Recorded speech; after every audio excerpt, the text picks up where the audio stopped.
So now the people of Jannah are going to describe how these people who used to have light, they used to have light, they used to have faith.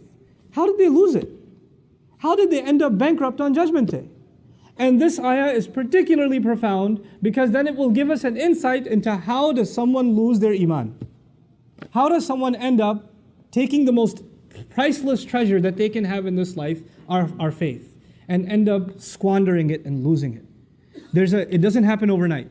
You don't just lose your iman. It's a process. And that process has been described in these timeless words. Bala, of course you used to be with us. وَلَكِنَّكُمْ فَتَنْتُمْ أَنفُسَكُمْ.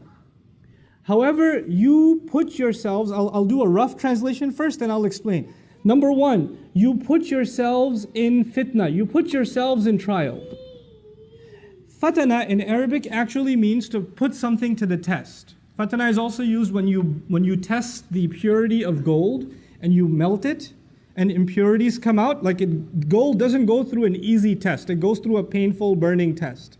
The idea of fatantum anfusakum, there are many lessons associated with it. For the purposes of this khutbah, I'll highlight one of them. You kept putting yourselves in situations where your faith gets tested. Try to understand what that means. You kept putting yourself in environments where you knew it was bad for you, but you said, no, I can handle it. I got this. You kept surrounding yourselves with friends that would do bad things, say bad things, see bad things, go to bad places, but you said, I'm not like them, I'm just trying to help them. And you kept going back into those environments. You kept getting into gatherings and places and situations. You kept putting yourselves in those places assuming that it will not have any effect on you. It'll affect everyone else, but it won't affect you.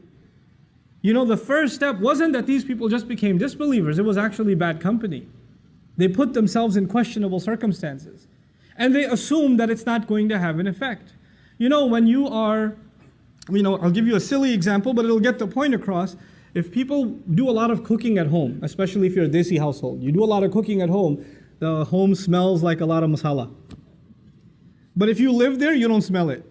When somebody else walks in, especially if an Arab walks into your house, they feel like they're in some contaminated zone. It hits them really hard. But a couple of hours later, they're like, it's just oxygen now. You understand? When you first put yourself in a bad environment, you might feel it. You might feel, this isn't good. This is going to mess me up. I don't think I should be here. Your heart will feel uncomfortable. But if you keep putting yourself in that situation over and over and over and over again, guess what?